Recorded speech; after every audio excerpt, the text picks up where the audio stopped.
আবু সাঈদ মুগ্ধ ও অগণিত শহীদ ও আহতদের আত্মদানের বিনিময়ে বাংলাদেশ এক নতুন পরিবর্তনের পথে প্রবেশ করেছে।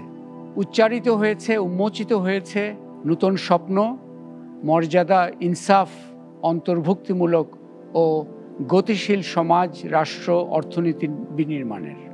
কিন্তু এগুতে হবে সুনির্দিষ্ট পদক্ষেপ, চিন্তা ও সংস্কারের মাধ্যমে। সংস্কার উচ্চারিত হয়েছে বটে, তবে সাধারণ মানুষের দৃষ্টিকোণ থেকে প্রয়োজন কার্যকর প্রশাসন। আজকে এই বিষয়টা নিয়ে আমরা আলোচনা করব। আমরা প্রথমেই দেখে আসি সাধারণ মানুষ রাষ্ট্র থেকে সেবা পাওয়ার বিষয়ে তাদের অভিজ্ঞতার জগৎটা কেমন, তারপরেই আমরা আলোচনায় প্রবেশ করব।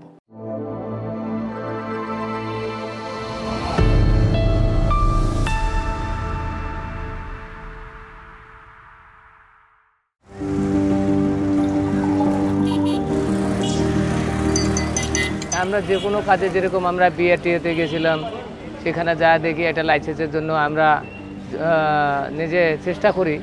চেষ্টায় দেখি যে তাদের সাথে তাদের একটা লিঙ্ক আছে, যে আমরা টেবিলে গেলে তাহলে এখন হবে না, পরে আসবেন, আবার পরে গেলে বলে আবার পরে আসবেন, মানে এই যে একটা ভোগান্তি। পরে দেখা যায় ওরাই আবার বলে যে দালাল আছে, দেখেন বাইরে লোক আছে, অমুক আছে। তখন এদের মাধ্যমে আমরা এই বিআরটিএতে এই দালালের হাত ধরে তারপরে কাগজ করা লাগে। বিআরটিএতে আমার স্টেশনের সময় যাওয়ার একটা খুব বাজে এক্সপিরিয়েন্স আছে, যে ওখানে একটা ইনফরমেশনের জন্য প্রথম নিচতলায় গেলাম, নিচতলা থেকে দোতলায় পাঠালো, এক ডেস্ক থেকে আরেক ডেস্কে, ওখান থেকে আবার নিচতলাতেই পাঠালো। মানে এই যে একটা ইনফরমেশনের জন্য আমি কিন্তু ঘুরে ঘুরে একই জায়গায় আসলাম, কিন্তু এটা কিন্তু অ্যাকচুয়ালি হওয়ার কথা না। আমার কিন্তু প্রথমেই তিনি ইনফরমেশনটা দেওয়া উচিত ছিল। সাধারণ মানুষ আমরা যখন একটা সরকারি দপ্তরে যাই, তখন গিয়ে আমরা বুঝতে পারি না, সেই জায়গায় অনেকটুকু টাইম আমাদের নষ্ট হয়। তো এই টাইমটুকু কেউ না কেউ আপনাকে কমিয়ে দিচ্ছে, সেই জায়গায় ব্রোকারটা চলে আসছে। তো ব্রোকারের কাছে গেলে আপনার টাকা খরচ হবেই, সেই জায়গায় অতিরিক্ত টাকা আমার ব্যয় করতে হয়েছে বিভিন্ন সময় বিভিন্ন কাজে। সরকারি সেবাগুলো অবশ্যই আমাদের জন্য সহজলভ্য, কিন্তু সরকারি যেগুলো কর্মকর্তা আছে তারা সহজে কাজ করতে চায় না, টাকা ছাড়া কোনো কাজই করতে চায় না। রিসেন্টলি যে ডিজিটাল বার্থ সার্টিফিকেট প্রোভাইড করা স্টার্ট করা হয়েছে, এই প্রক্রিয়াটাও অনেক হ্যাসেল। আমার কিন্তু অলরেডি বার্থ সার্টিফিকেট আছে, বাট নতুন করে যেহেতু ডিজিটাল বার্থ সার্টিফিকেট প্রদান করা হচ্ছে, এটা গ্রহণ করা হ্যাসেল। আমি প্রথমত আমার বার্থ সার্টিফিকেটটা সার্চ করে অনলাইনে পাইনি। এখন নতুন করে অ্যাপ্লাই করতে হলে আমাকে একবার সিটি কর্পোরেশন অফিসে যেতে হবে, দেন ওখান থেকে আবার আরেকটা সরকারি অফিসে যেতে হবে। এরকমটা তো হওয়া উচিত না। আমার যেহেতু আছে, আমার মনে হয় যে ওটার উপর বেস করে আমার নতুনটা ইস্যু করা উচিত। না, ডিজিটাল যে আস্থা আছে, এটার উপর আমরা আস্থা এখন রাখতে পারতেছি না। কারণ ডিজিটাল সরকার যে ব্যবস্থা করছে, এটার মধ্যে অনেক ভুল ত্রুটি আছে, কারণ ওখানেও তো দুর্নীতি আছে। হয়তো লোকটাও অ্যাসাইন করা হয়েছে, কিন্তু কাজটা হচ্ছে না। সবচেয়ে বড় যে প্রবলেমটা আসলে সলভ করা দরকার, সেটা হচ্ছে দালালদের সরানো দরকার। যেগুলো লোক চলে না, মনে করেন এমন বয়স হয়ে গেছে যে একটা কাজ করতে মনে করেন আপনার আধা ঘন্টা 1 ঘন্টা লাগে, ওই জায়গায় ভালো লোক দিলে আমরা কাজের সেবা এবং মানটা ভালো পাবো। পুলিশই সবসময় দেখি আমাদের আশপাশে যে কোনো আইন শৃঙ্খলা রক্ষার জন্য তারাই নিয়োজিত। তারা যদি একটু নৈতিকতার সাথে, একটু মানবিকতার সাথে যদি এই প্রবলেমগুলো ডিল করে আমাদের সাধারণ মানুষের, তাইলে আমার আসলে দেশের ভিতরে এক মুহূর্ত ভয় লাগার কোনো কিছু নেই। আমি 100% সেফ অ্যান্ড সিকিউরড মনে করবো নিজেকে।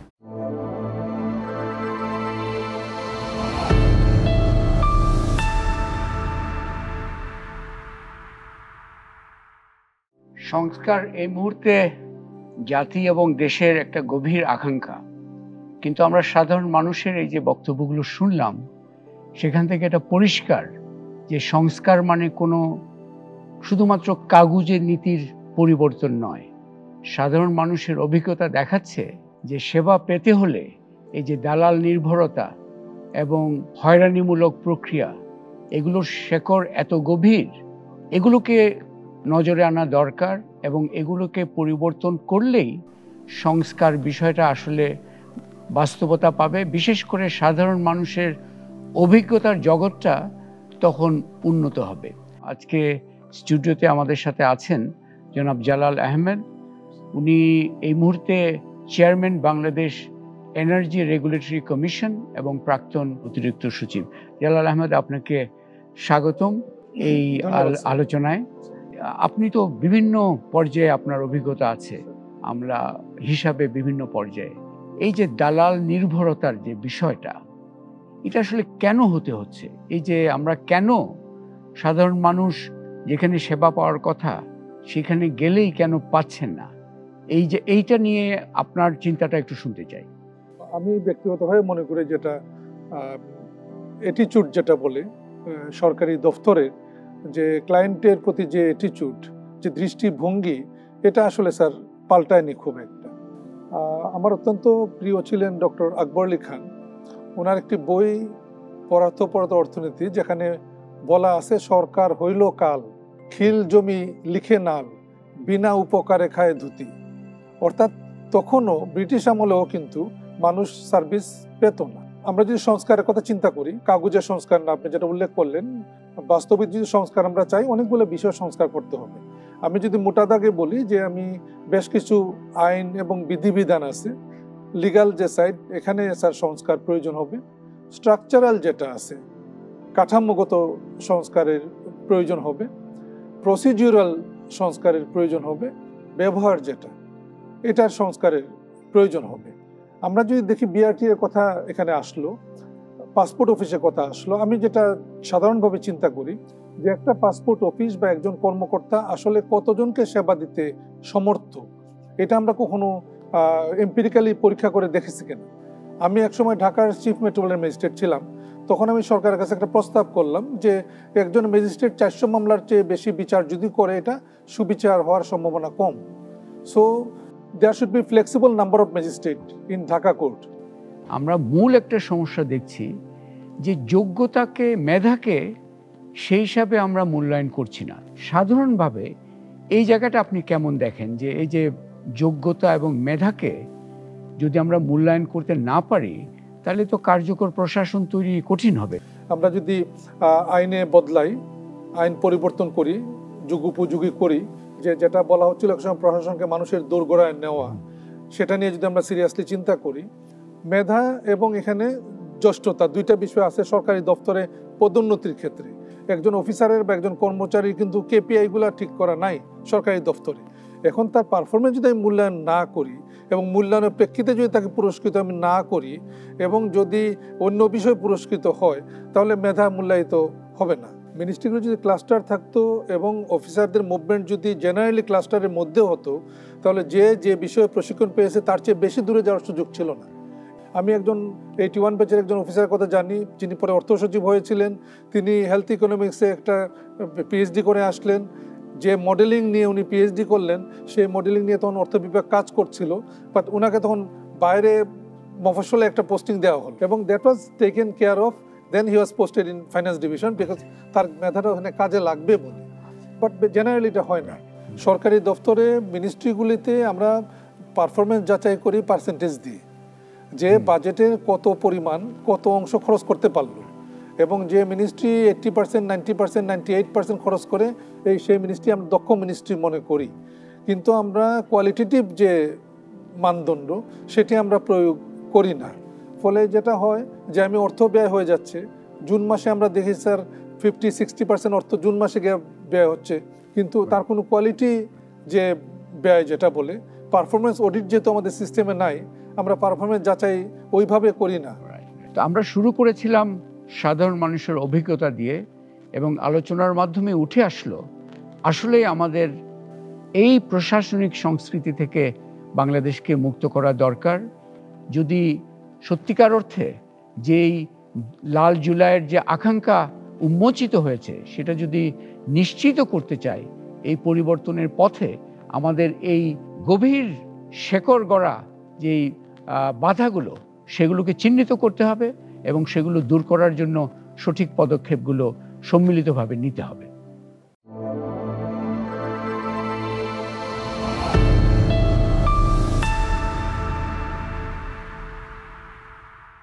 ধরে নাও আমরা 2-3 দিনের জন্য বাইরে বেড়াতে গেলাম, তখন পানির পাইপ ফেটে গেল আর সব পানি দেয়ালে এসে পড়তে থাকলো। যখন আমরা ফিরে আসবো তখন ম্যাডাম তখনও হবে না। হোলসিম ওয়াটার প্রটেক্ট ব্যবহারে ছাদ থেকে ফাউন্ডেশন, পানি থেকে কমপ্লিট প্রোটেকশন।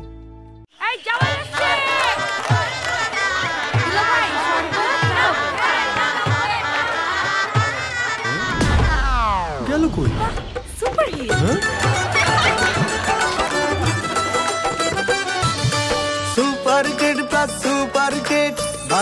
দেয়ালে যেন সুপার হিট মসৃণ টেক্সচার একদম ফিট সুপার কিট প্লাস মানে সুপার হিট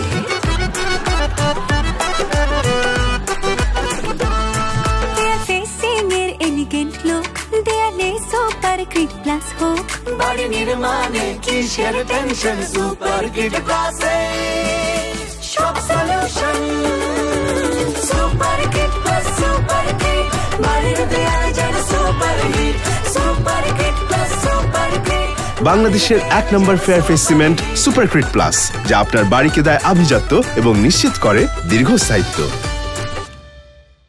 শোনো, যেমন সিনেমার ক্লাইম্যাক্স সিনে দেখা যায় ঘন ঘন বিদ্যুৎ চমকাচ্ছে, সারা দিন ধরে বৃষ্টি হচ্ছে, তখন আরে না ম্যাডাম, কিছুই হবে না।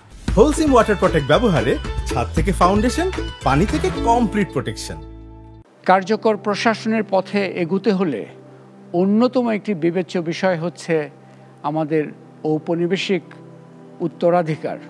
রাষ্ট্রে যারা পরিচালনা করেন, কর্মরত আছেন, তাদের সমাজের অন্যান্যদেরকে প্রজা হিসেবে চিন্তা করার একটা মানসিকতা, এই যে প্রভু প্রজা মানসিকতা, এটা কিন্তু ঔপনিবেশিক সংস্কৃতিরই ধারাবাহিকতা। সেই যে ব্রিটিশরা চলে গেল 1947-এ, বাংলাদেশ স্বাধীন হলো 1971-এ, এখনও কিন্তু লাল ফিতার দৌরাত্ম্য অত কমেনি।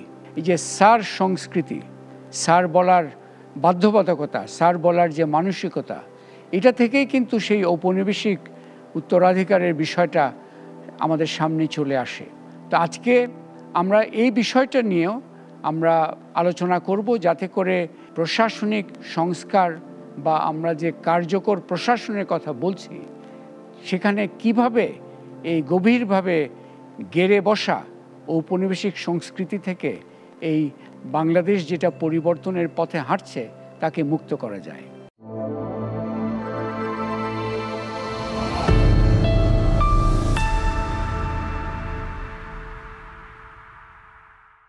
পরিবর্তনের পথে বাংলাদেশ, এই পথে অন্যতম লক্ষ্যমাত্রা হচ্ছে কার্যকর প্রশাসন। আমরা এই পথে এগুবার বিষয়ে 3টি বড় সমস্যা বা বিষয়ের শুনলাম। তো এই আলোচনার জন্য অনেকটা এক ধরনের বলা যায় যে সংসদীয় বিতর্কের আমেজে আজকে আমরা এই পর্বটা সাজিয়েছি, এই শেষ পর্বটা। এই যে ইনক্রিমেন্টাল বা ধাপে ধাপে অগ্রগতির পক্ষে রয়েছেন, আমার ডান হাতে দুজন আছেন, ডক্টর আইয়ুব মিয়া, উনি সাবেক সচিব, এই মুহূর্তে সেন্টার ফর জাকাত ম্যানেজমেন্টের সিইও এবং জনপ্রশাসন সংস্কার কমিটির সদস্য। আরেকজন আছেন ডক্টর ওয়ালিউর রহমান, উনি হচ্ছেন রোডস অ্যান্ড হাইওয়েজ ডিপার্টমেন্টের এডিশনাল চিফ ইঞ্জিনিয়ার। বৈপ্লবিক সংস্কারের পক্ষে আছেন আমাদের এবি পার্টির যুগ্ম সদস্য সচিব ব্যারিস্টার ফুয়াদ আবদুল্লাহ। আপনাদের সবাইকে স্বাগতম। তো আমরা শুরু করি। আমরা জানি যে সবাই উপলব্ধি করছি লাল জুলাইয়ের প্রেক্ষিতে কোন পথে এগুলো সবচেয়ে বেশি কাজ দিবে, সেগুলো বিতর্কের মাধ্যমে উঠে আসবেন। আজকেও ওই বিতর্কেরই একটা অংশ আমরা করছি। তো ডক্টর আইয়ুব মিয়া, আপনার অভিজ্ঞতা, আপনি তো ছিলেন বিভিন্ন পর্যায়ে এবং কমিশনের সদস্য এখন, আপনার দৃষ্টিতে এগোবার পথটা কি, কিভাবে চিন্তাটা করা দরকার? ধন্যবাদ স্যার। আমি স্যার আপনার ওই শুরুতে যে একটা কথা বলেছেন যে আসলে ঔপনিবেশিক মানসিকতা, আসলে আমাদের যে আধুনিক যে জনপ্রশাসন বা আমাদের সাধারণ পরিবেশে অনেকে বলি আমলাতন্ত্র, এটার সূত্রপাত তো ব্রিটিশদের মাধ্যমে। তাদের ছিল একটা কলোনিয়াল মাস্টার হিসাবে, তারা প্রভু হিসাবে এবং রাজস্ব আদায় করে তারা ধন সম্পদ বিত্তশালী হওয়ার জন্য সে ধরনের একটা আমলাতন্ত্র বা ব্যুরোক্রাসি তারা গড়ে তোলার চেষ্টা করেছেন।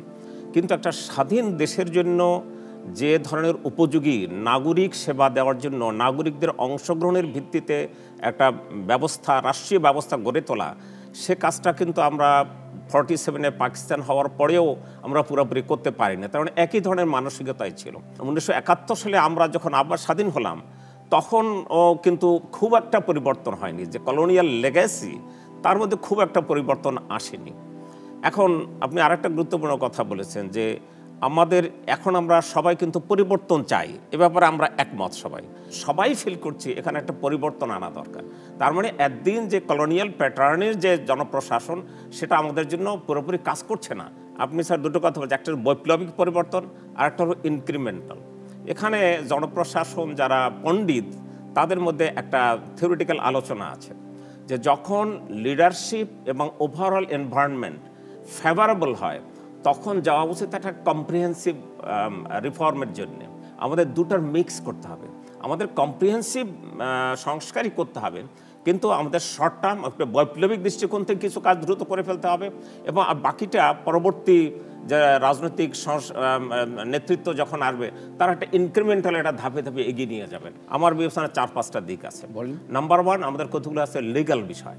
আমাদের দেশে শত শত আইন আছে, এর মধ্যে আমি মনে করি যে অধিকাংশ আইনই আসলে জনকল্যাণের জন্যে, কিন্তু সেটার অ্যাপ্লিকেশনটার ক্ষেত্রে যে ঝামেলাটা হয়, অর্থাৎ যেগুলো রিয়েলি জনকল্যাণে নয় এবং জনবান্ধব নয় সেটা সংস্কার করতে হবে এবং সেটাকে আগে আইডেন্টিফাই করা দরকার। আরেকটা হচ্ছে আমাদের কাঠামোগত সংস্কার করা দরকার আছে। যেমন আমাদের 60-65 বা 70 জন মন্ত্রী, এটা কি আদৌ দরকার আছে? এতগুলো মন্ত্রণালয় কি দরকার আছে? অনেক ডিপার্টমেন্ট আছে যেগুলো খুব কার্যকর নয়, মানে কোনো অ্যাক্টিভিটি অত বেশি না, সেটাকে স্কুইজ করে আনা দরকার। আবার নতুন নতুন আধুনিক প্রেক্ষাপটে আরও নতুন দপ্তর বা মন্ত্রণালয় করার প্রয়োজন হতে পারে, সেরকম কাঠামোগত সংস্কার দরকার।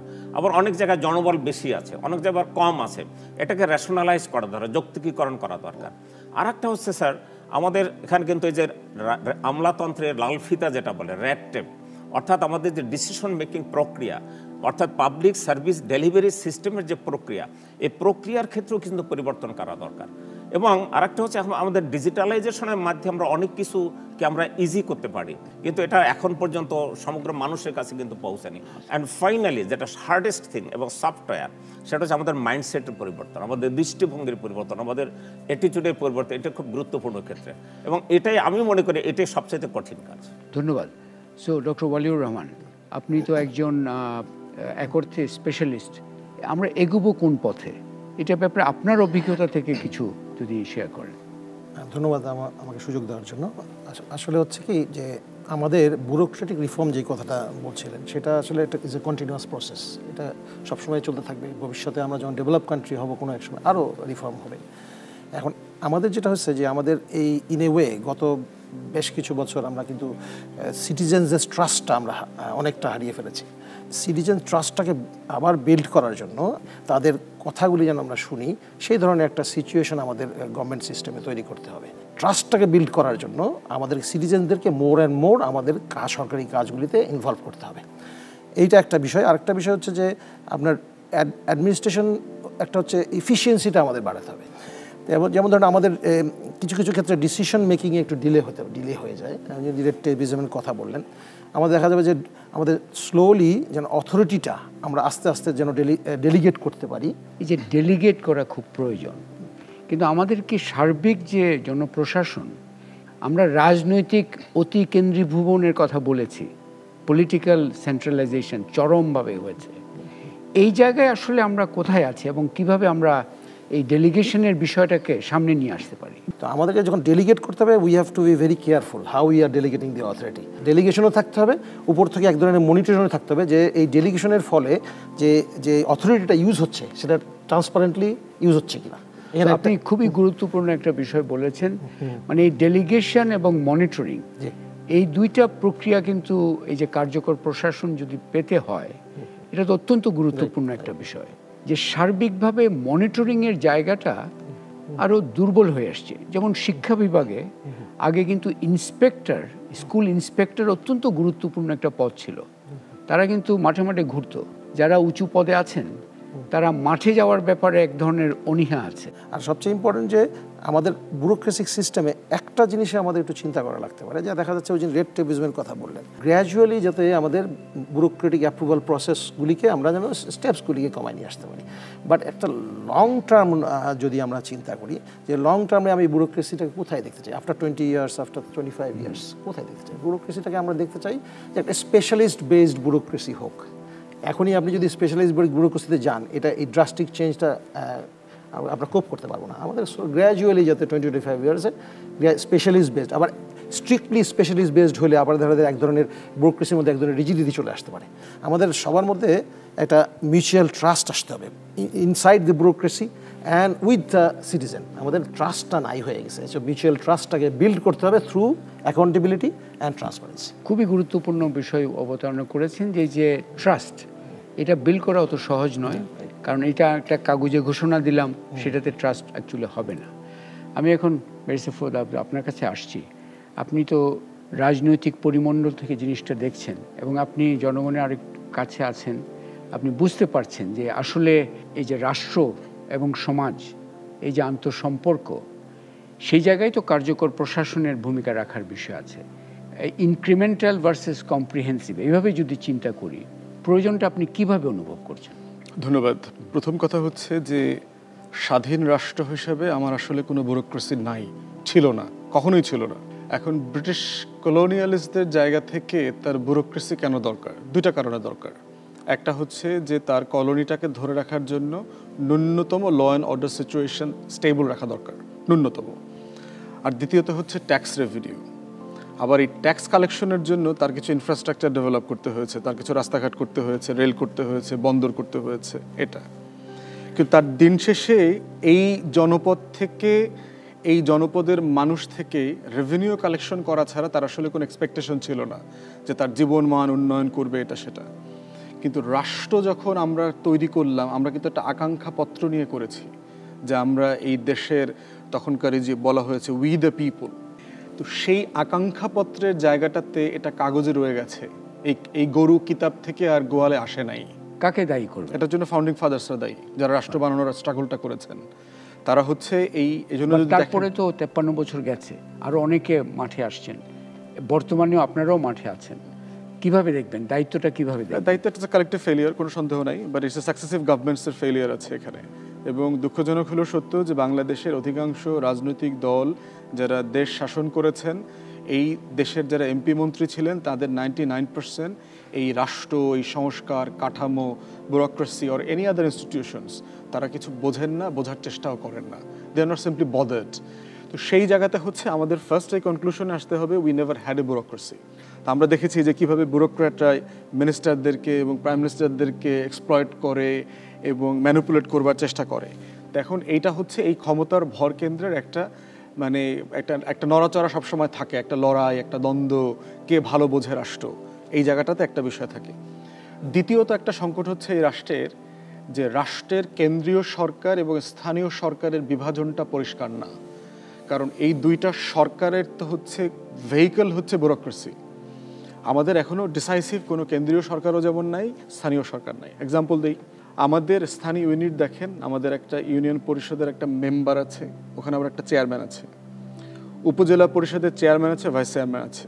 পৌরসভাতে কাউন্সিলর আছে, মেয়র আছে, সিটি কর্পোরেশন আছে। এবং এদের প্রত্যেকের আইন যদি পড়েন, দেখবেন যে অলমোস্ট সবাই একই গ্রামের একই রাস্তাটা করার দায়িত্ব ইউনিয়নেরও আছে, উপজেলারও আছে, পৌরসভারও আছে।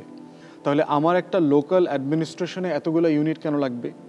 তাহলে আমরা পলিটিক্যালি এখনও গভর্নেন্স ঠিক করতে পারি নাই যে আমি লোকাল অ্যাডমিনিস্ট্রেশনকে দিয়ে কী করব, কীভাবে করব। কন্ট্রাডিকশনগুলো কোথায় দেখেন, আপনার দুইটা জেলাতে দুইটা প্যারালাল অ্যাডমিনিস্ট্রেশন আছে। আমাদের জেলা পরিষদ নির্বাচিত হচ্ছে বেসিক ডেমোক্রেসি দিয়ে, উপজেলা চেয়ারম্যান, ভাইস চেয়ারম্যান নির্বাচন করছে। উপজেলার আবার ডিসিএসপি আছে, কিন্তু জাজ আছে। আমাদের আইন বলছে যে আমাদের নির্বাহী বিভাগ নির্বাচিত জনপ্রতিনিধিদের অধীনে থাকবেন।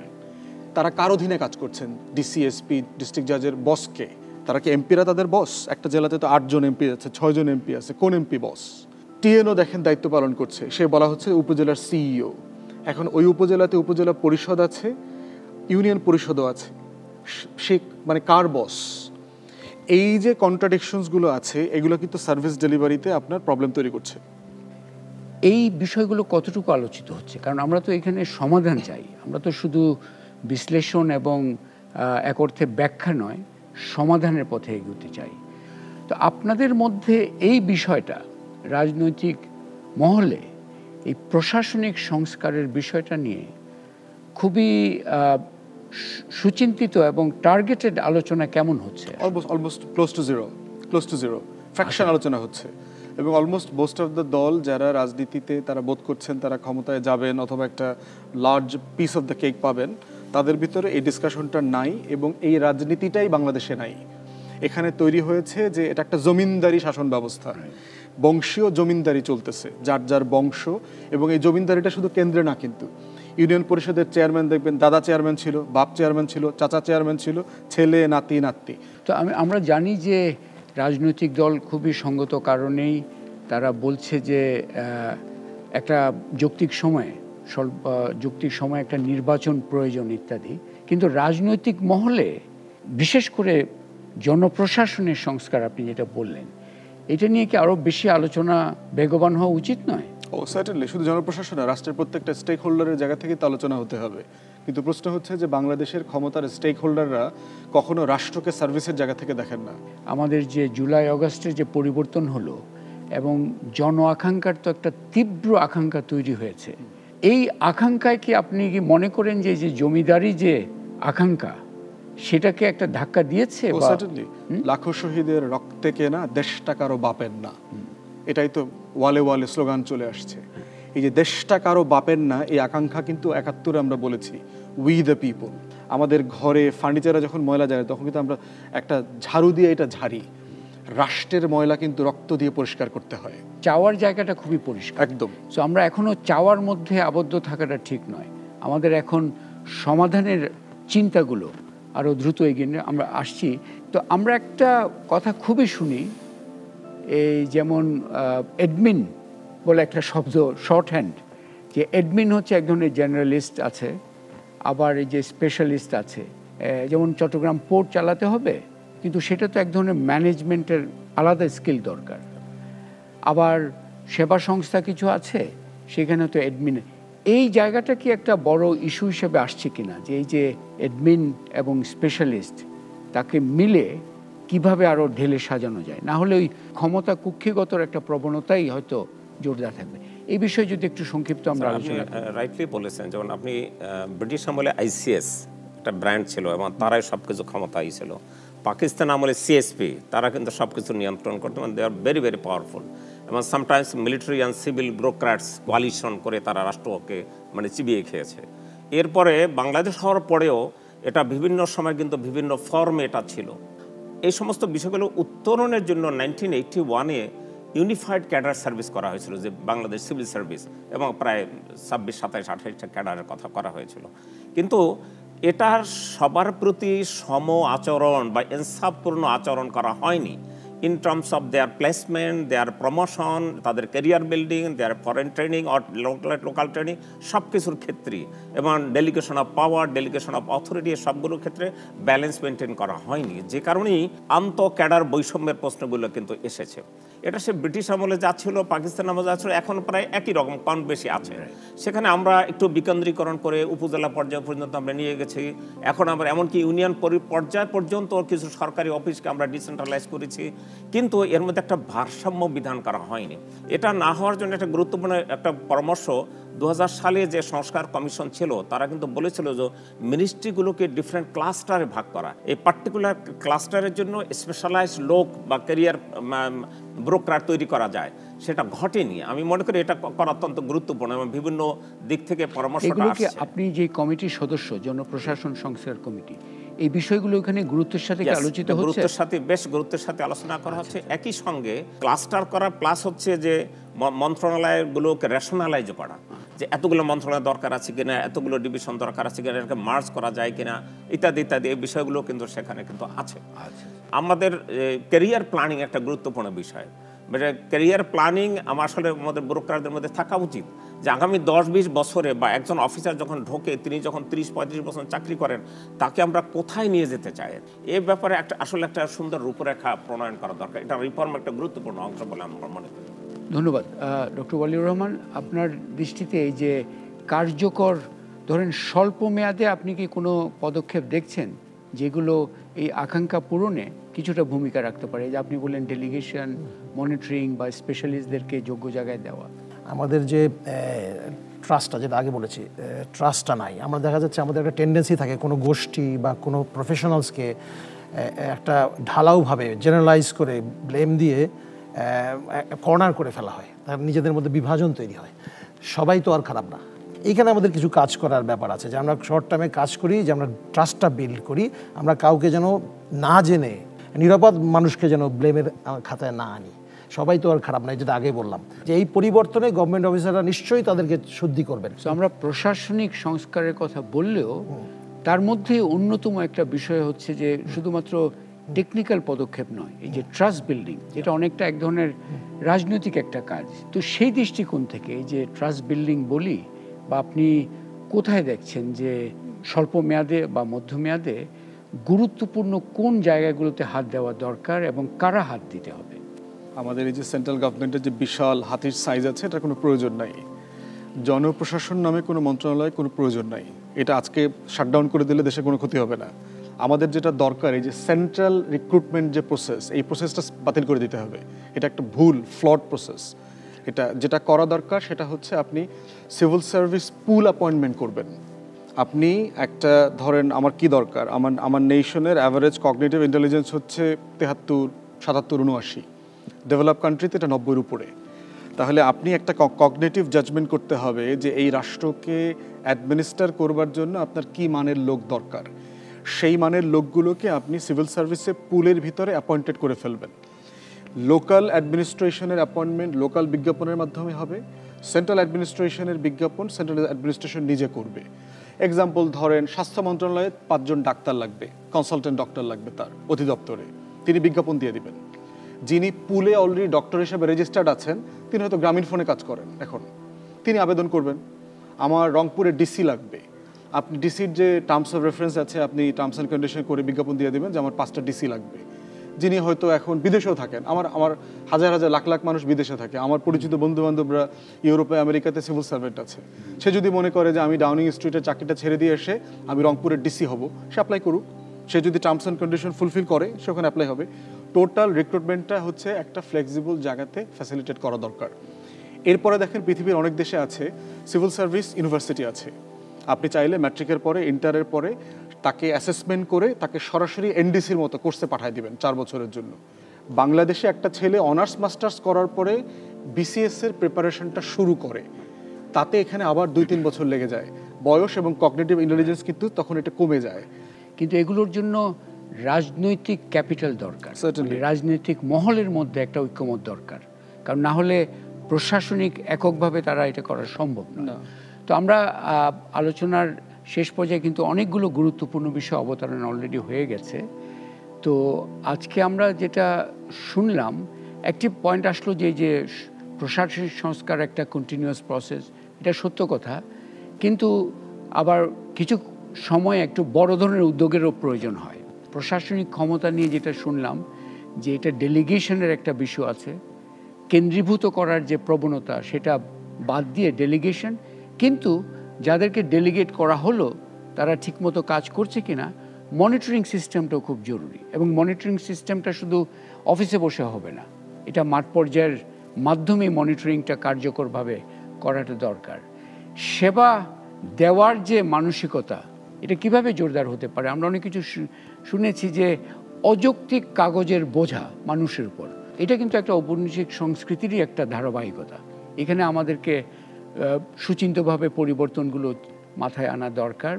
আমাদের এখানে যোগ্যতাকে অবশ্যই সঠিকভাবে, এই যে কাঠামোগত সংস্কারের বিষয় কিন্তু বিগ টিকেট আইডিয়া, এগুলোকে কিন্তু মাথায় নিতে হবে। তবে আরেকটা বিষয় খুব জোরালোভাবে আসছে, সেটা হচ্ছে যে এই যে ট্রাস্ট, এই ট্রাস্ট বিল্ডিং। আপনি রাস্তা করতে যাচ্ছেন, অ্যাকুইজিশন করছেন, স্থানীয় মানুষের সাথে কি যোগাযোগটা হয়েছে কিনা সঠিকভাবে, আপনি অন্য কোনো একটা সিদ্ধান্ত নিলেন এবং তার কোনো অভিযোগ আছে, সেই অভিযোগ নিষ্পত্তিটা সঠিকভাবে হচ্ছে কিনা, নাকি মানুষ দুয়ারে দুয়ারে ঘুরবে যে আমার অভিযোগটা কে নিবে অ্যাকচুয়ালি।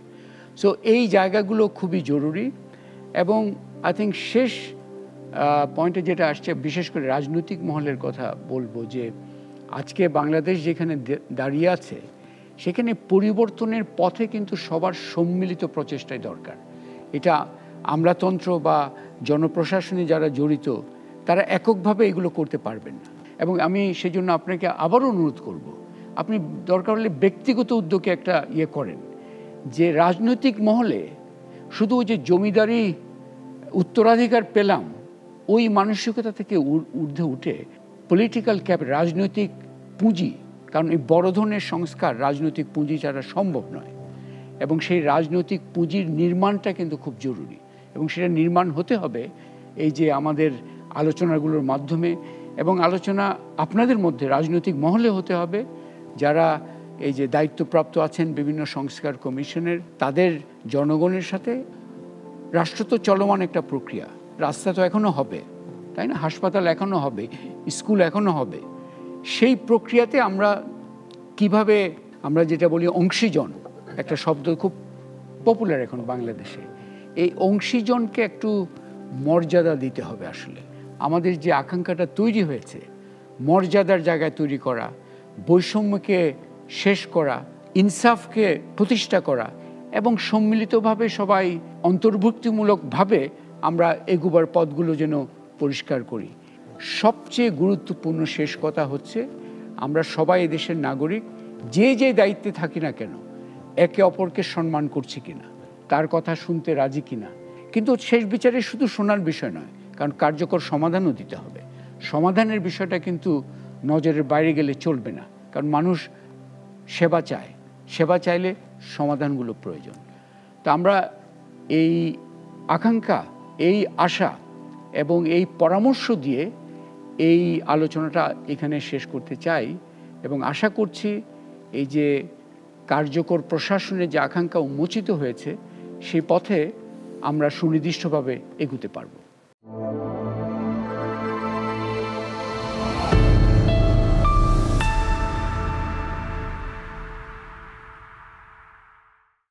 আমরা সাধারণ মানুষের কথা শুনলাম, রাষ্ট্রীয় কার্যক্রমে জড়িতদের কথা শুনলাম, রাজনীতিবিদদের কথা শুনলাম এবং জানলাম যে রাষ্ট্রীয় সেবা পেতে বিড়ম্বনার বেশ কিছু দিক, বিশেষ করে দালাল নির্ভরতা।